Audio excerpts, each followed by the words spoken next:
नमस्कार, स्वागत है आपका इंडिया वॉइस पर। मैं हूं आपके साथ स्वीटी दीक्षित। बुलेटिन की शुरुआत करेंगे बेहद अहम जानकारी के साथ। बता दें कि मोदी सरकार का बड़ा फैसला, केंद्रीय कैबिनेट ने एलपीजी सब्सिडी को मंजूरी दी है। उज्ज्वला योजना के तहत 200 रुपए सब्सिडी होगी। अब 200 रुपए सस्ता होगा एलपीजी सिलेंडर। तो अहम जानकारी आप तक पहुंचा रहे हैं, जो कि राहत भरी खबर इस महंगाई के दौर में निकल के सामने आ रही है। केंद्र सरकार की बड़ा फैसला आया है कि 200 रुपए एलपीजी गैस सिलेंडर सस्ता हो चुका है। केंद्रीय कैबिनेट ने एलपीजी की सब्सिडी को मंजूरी दी है। 200 रुपए सब्सिडी होगी उज्ज्वला योजना के तहत, और ऐसे में 200 रुपए सस्ता हो चुका है एलपीजी सिलेंडर। यानी कि एलपीजी सिलेंडर को लेकर बड़ी खबर है ये कि एलपीजी सिलेंडर अब 200 रुपए कम का मिलेगा आपको। बता दें कि इससे पहले एलपीजी सिलेंडर के दाम बढ़े थे, और ये जानकारी निकल के सामने आ रही है कि केंद्रीय कैबिनेट ने एलपीजी सिलेंडर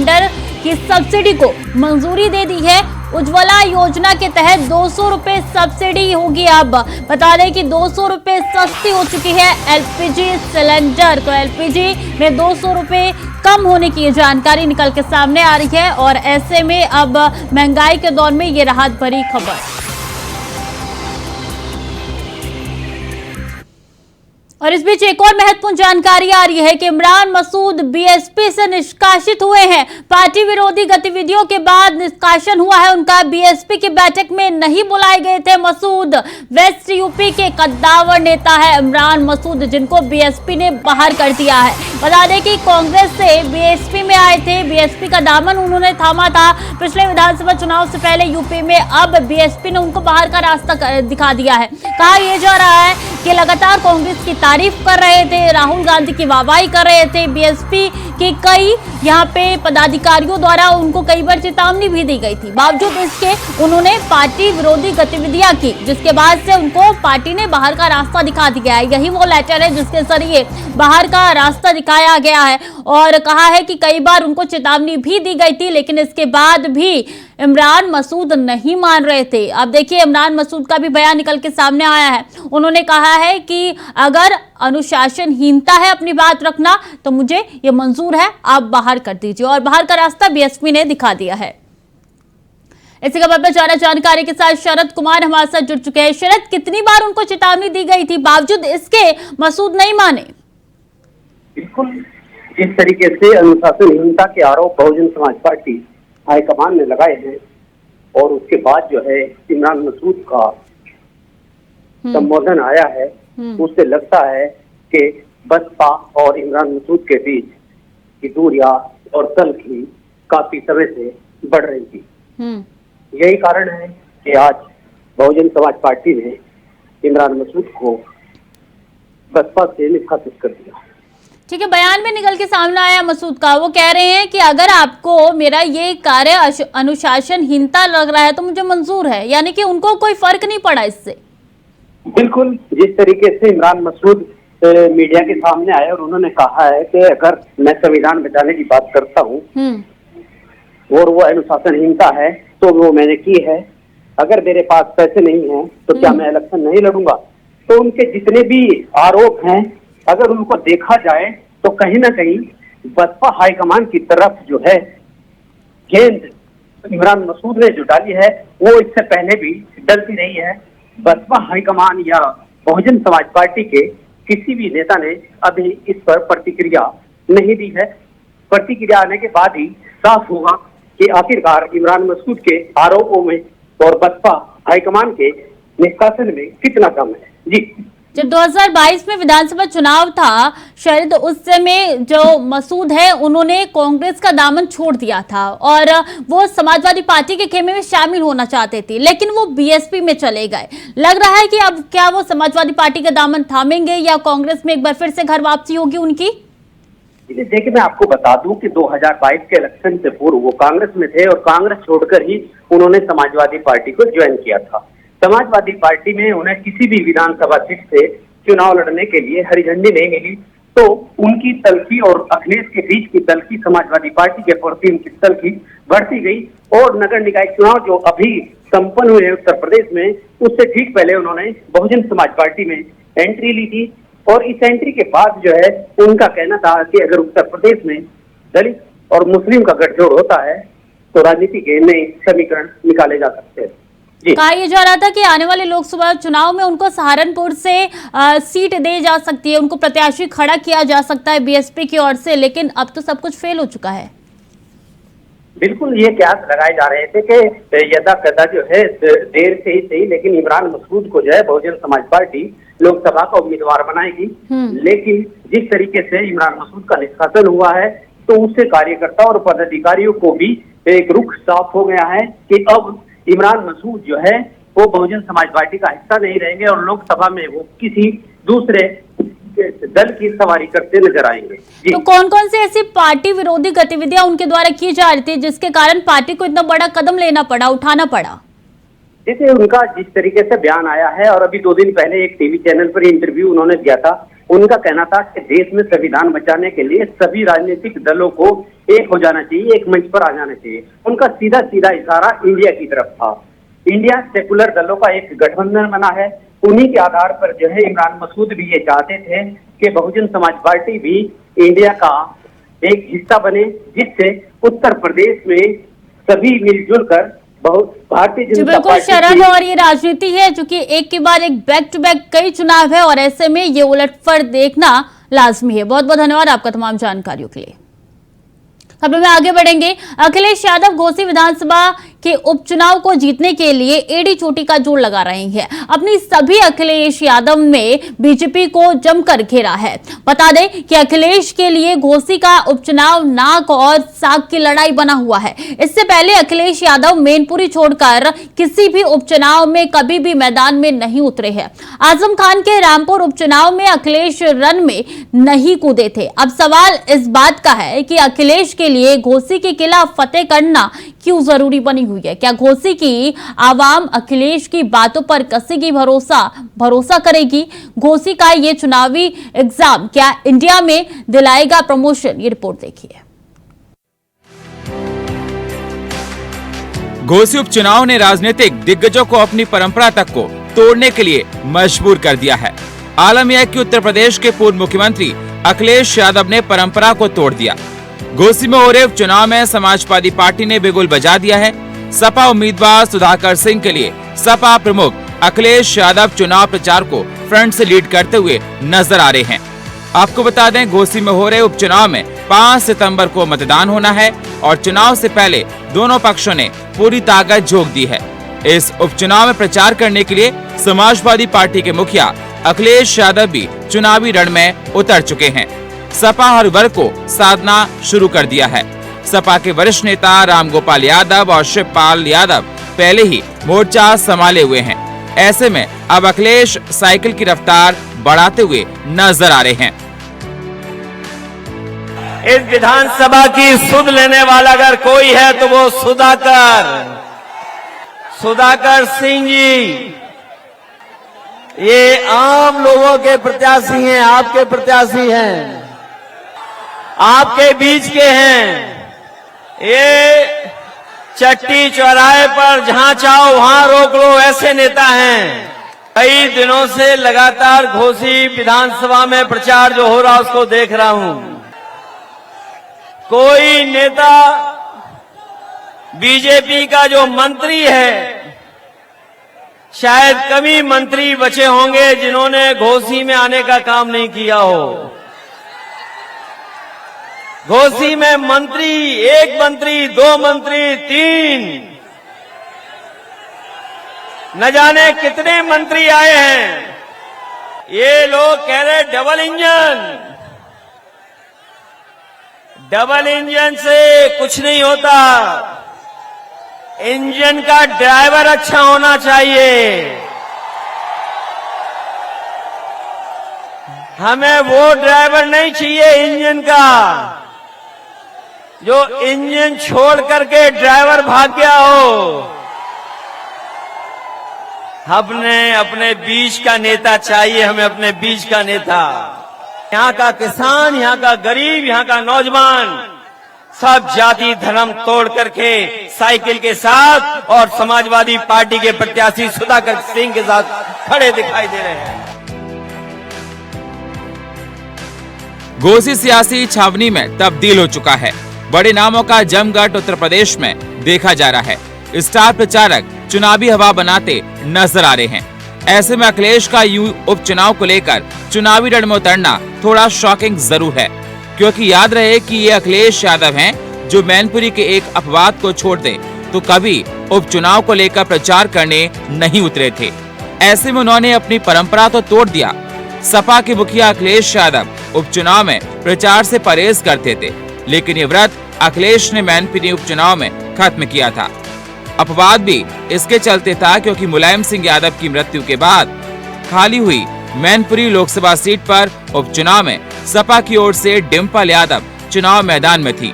परिवार का सवाल था। ऐसे में अखिलेश यादव ने काफी पसीना बहाया, जिसके चलते मैनपुरी की सीट पर डिम्पल की भारी वोटों से जीत हुई थी।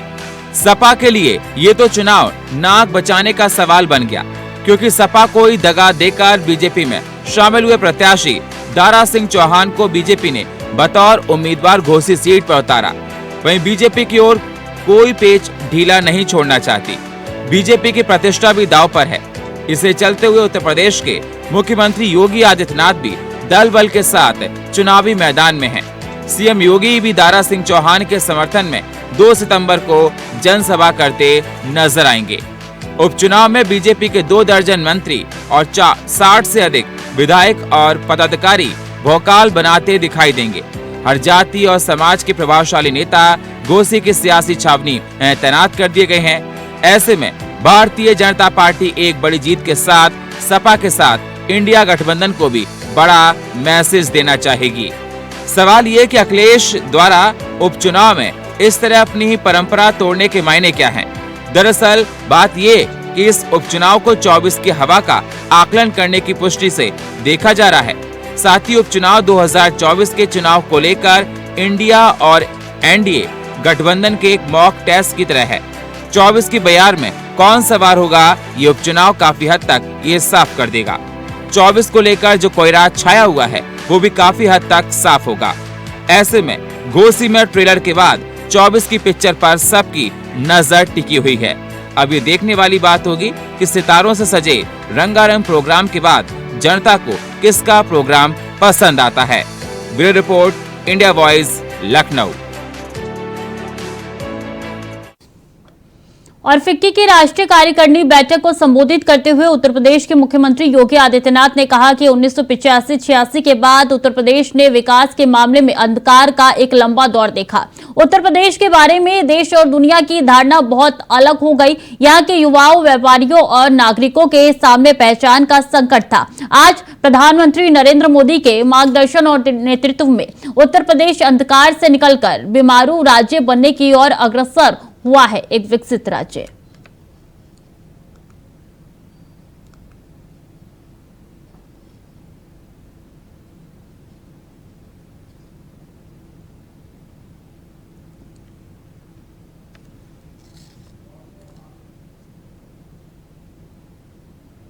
मार्गदर्शन में उत्तर प्रदेश ने 1985-86 से लेकर के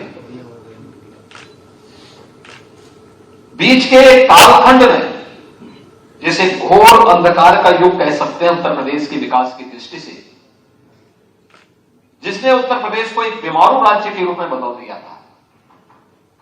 उत्तर प्रदेश के बारे में देश और दुनिया की धारणाएं बहुत भिन्न हो गई थी। यहां के युवाओं के सामने, यहां के उद्यमियों के सामने और यहां के नागरिकों के सामने एक पहचान का संकट खड़ा हुआ था। मुझे आप सबको बताते हुए प्रसन्नता है कि आदरणीय प्रधानमंत्री श्री नरेंद्र मोदी जी के मार्गदर्शन में, उनके नेतृत्व में आज उत्तर प्रदेश अपने इन सभी अंधकार के युग से उभर करके, बीमारू राज्य से उभर करके एक विकसित राज्य। चलिए अब सीधे चलेंगे मध्य प्रदेश के दतिया में, जहां पे सीएम योगी आदित्यनाथ पहुंचे हैं, मंदिर में पूजा अर्चना कर रहे हैं। उसकी तस्वीरें आप तक पहुंचाते हैं सीधे। तो तस्वीरें पहुंचा रहे हैं दतिया की। मध्य प्रदेश में पहुंचे हैं, मध्य प्रदेश के दतिया में मंदिर में पहुंचे हैं सीएम योगी आदित्यनाथ, और तस्वीरों में नजर आ रहा है किस तरीके से पूजा अर्चना यहाँ पे सीएम योगी करते हुए दिखाई दे रही हैं। तो दतिया गई हैं सीएम योगी आदित्यनाथ। बता दें कि मध्य प्रदेश के दौरे पर हैं और मां पीताम्बरा पीठ से सीएम योगी आदित्यनाथ की सीधी तस्वीरें आप तक पहुंचा रहे हैं, जहां पे पूजा अर्चना करते हुए सीएम योगी आदित्यनाथ नजर आ रहे हैं। तो सीधी तस्वीरें इंडिया वॉइस आप तक पहुंचा रहा है दतिया से, जो कि एमपी में है। और यहां पे एक मंदिर है मां पीताम्बरा, इनकी खास मान्यता है और यहाँ पे सीधे सीएम योगी आदित्यनाथ पहुंचे हैं, पूजा अर्चना कर रहे हैं, उसके बाद आगे के कार्यक्रम के लिए रवाना होंगे। लेकिन इस वक्त की तस्वीरें सीएम योगी आदित्यनाथ की दिखा रहे हैं, जहां मंदिर पहुंचे हैं। दतिया में ये मंदिर स्थित है, महा पीताम्बरा की ये मंदिर है और ऐसे में सीएम योगी आदित्यनाथ की सीधी तस्वीरें आप देख रहे हैं कि पूजा अर्चना करते हुए आपको दिखाई दे रही हैं।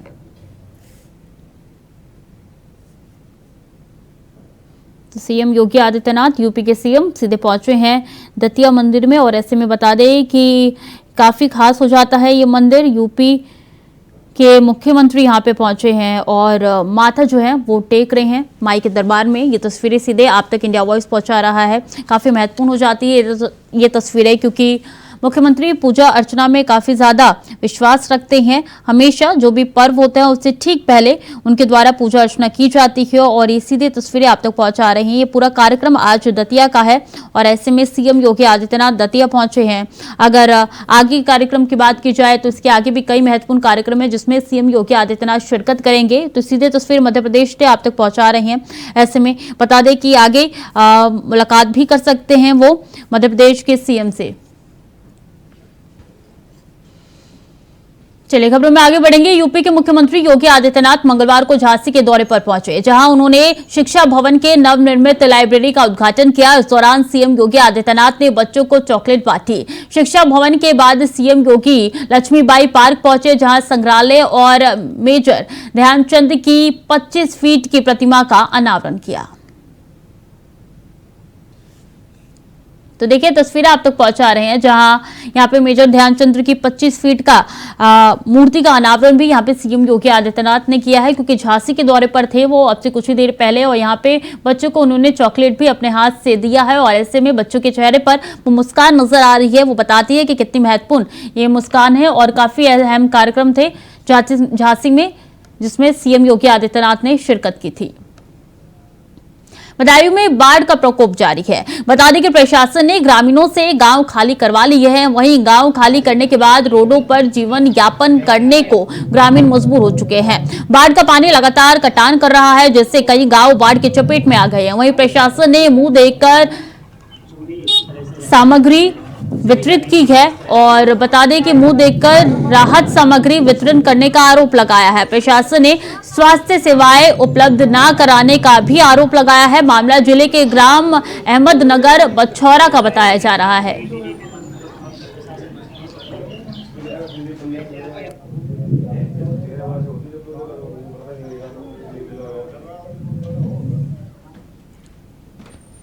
यूपी के बलिया साइबर सेल और पुलिस को कड़ी सफलता मिली है। नौकरी का लालच देकर फर्जी दस्तावेज तैयार करने वाले गिरोह के 6 जालसाजों को पुलिस ने गिरफ्तार किया है। आरोपियों के कब्जे से 4 अपॉइंटमेंट लेटर, 1 रजिस्टर और 55 फर्जी नियुक्ति पत्र समेत 2 लैपटॉप, 4 मोबाइल फोन बरामद किए गए हैं। आरोपी सीधे लोगों को नौकरी का लालच देकर उनसे मोटी रकम ऐंठते थे।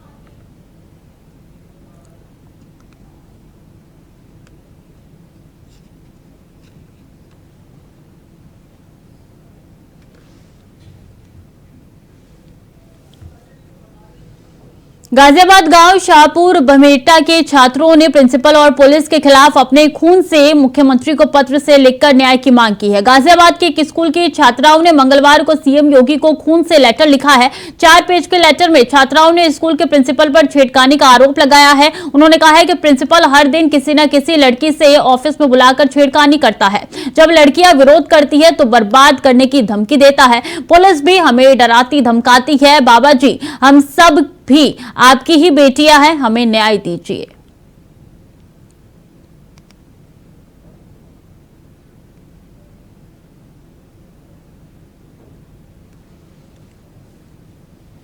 और यूपी के हरदोई में 15 वर्षीय नाबालिग से दुष्कर्म का मामला सामने आया है, जहां पुलिस को दी गई तहरीर में बताया है कि परिजन खेत पर काम करने गए थे और घर पर नाबालिग लड़की अकेली थी। तभी गांव के ही एक युवक ने उसे कुछ नशीला पदार्थ खिलाकर दुष्कर्म की वारदात को अंजाम दिया।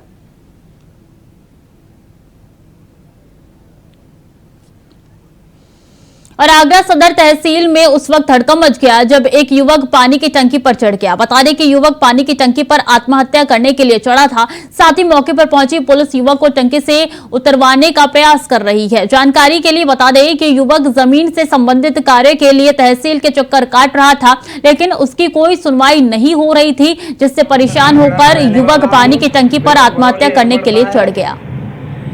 तहसील सदर पड़ती है। मेरे साथ अन्य, मेरा नाम जितेंद्र सिंह है। मैं गांव सरगन खेड़ा का रहने वाला हूं। ब्लॉक बरौली हिर पड़ता है, तहसील सदर पड़ती है। और मेरे साथ अन्य, मेरा नाम जितेंद्र सिंह है। मैं गांव सरगन खेड़ा का रहने वाला। तो आत्महत्या करने का प्रयास ये युवक कर रहा है पानी की टंकी पर चढ़ के। आप सुन रहे हैं कि किस तरीके से वो अपना नाम भी बता रहा है और ऐसे में उसके द्वारा कहा जा रहा है कि जमीन से जुड़ा हुआ ये पूरा मामला है, जिसको लेकर लगातार तहसील के चक्कर काट रहा है, लेकिन कोई भी न्याय उसको नहीं मिल रहा है। पुलिस द्वारा लगातार टाल मटोल किया जा रहा है, जिससे परेशान होकर पानी की टंकी पर ये युवक चढ़ गया और आत्महत्या करने का प्रयास इसके द्वारा किया जा रहा है।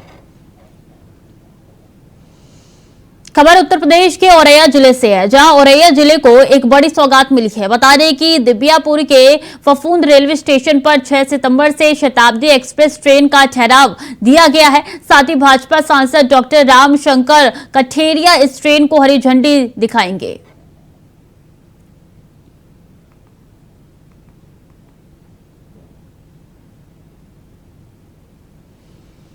मिर्जापुर रेलवे स्टेशन पर रेलवे पुलिस ने ट्रेन के जनरल कोच से कुछ तस्करों को हिरासत में लिया है। बता दें कि उपरोक्त गाड़ी के अनुरक्षण पार्टी के प्रधान आरक्षक प्रेम शंकर पांडे ने रेलवे पुलिस को सूचना दी कि कुछ लोग कछुओं की तस्करी कर रहे हैं। उसके बाद उप निरीक्षक अशोक कुमार ने रेलवे पुलिस के साथ 12 नग झोलों के साथ आरोपी को गिरफ्तार कर लिया गया है। तो वहीं 12 नग झोलों में से 230 कछुआ मिले हैं, जिसके बाद रेलवे पुलिस ने वन विभाग को सूचना दी है। उसके बाद मिर्जापुर के क्षेत्रीय वन अधिकारी श्री सत्य प्रकाश वर्मा, वन दरोगा राम नरेश पांडे रेलवे सुरक्षा बल पोस्ट में उपस्थित हुए। तो वही रेलवे पुलिस ने 236 नग कछुआ और 3 आरोपी को महिला कांस्टेबल की उपस्थिति में आगे की कार्रवाई के लिए सौंप दिया गया है।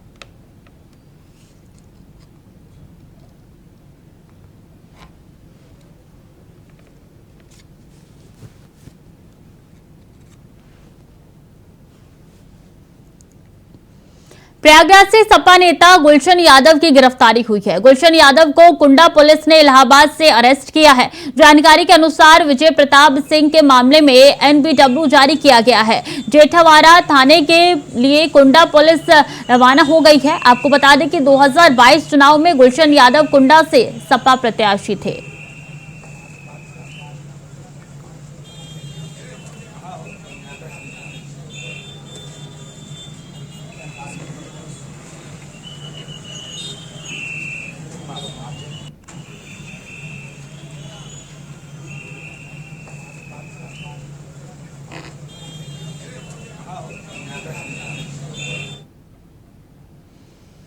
और केंद्रीय सड़क परिवहन और राजमार्ग मंत्री नितिन गडकरी ने आज दिल्ली में आयोजित एक कार्यक्रम में दुनिया की पहली इलेक्ट्रॉनिफाइड फ्लेक्स फ्यूल कार के प्रोटोटाइप के तौर पर नई टोयोटा इनोवा हाईक्रॉस को लॉन्च किया है। इस कार को पूरी तरीके से टोयोटा किर्लोस्कर मोटर द्वारा भारत में ही डेवलप किया गया है। ये कार 40% इथेनॉल और 60% इलेक्ट्रॉनिक एनर्जी से चलेगी। वैकल्पिक ईंधन और वायु प्रदूषण के रोकथाम की दिशा में ये इस कार की लॉन्च के एक महत्वपूर्ण कदम है।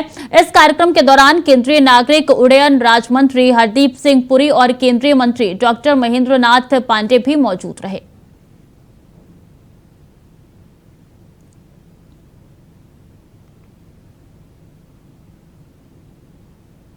कि अब पंप शुरू करने की अगर प्रक्रिया शुरू हो जाएगी तो इथेनॉल के व्हीकल आना शुरू हो जाएगा, फ्लेक्स इंजन का। बाकी भी कंपनियां आएगी और एक दिन ऐसा हिंदुस्तान के इतिहास में आएगा कि पेट्रोल का इंपोर्ट पूरा खत्म हो जाएगा और पूरा किसानों ने तैयार किया हुआ इथेनॉल से इस देश के वाहन चलेंगे। वो सस्ते भी है, कंज्यूमर का भी फायदा है और प्रदूषण से मुक्ति मिलेगी, तो इंपोर्ट से भी मुक्ति मिलेगी। तो मुझे इस बात की खुशी है, उससे 4000 करोड़ लीटर इथेनॉल की डिमांड बढ़ेगी, फ्लेक्स इंजन से बढ़ेगी, 20% पेट्रोल में डालकर बढ़ेगी। और इतना ही नहीं तो आगे डीजल में अगर आएगी तो हिंदुस्तान की एग्रीकल्चर इकोनॉमी बदल जाएगी। हमारा किसान अन्नदाता नहीं ऊर्जादाता बनेगा, विटामिन दाता बनेगा। और अब आपके पुरी साहब आपके सहयोग से हमारा किसान बायो एविएशन फ्यूल का। तो फिलहाल के लिए बुलेटिन में इतना ही। खबरें लगातार जारी है, देखते रहिए इंडिया वॉइस।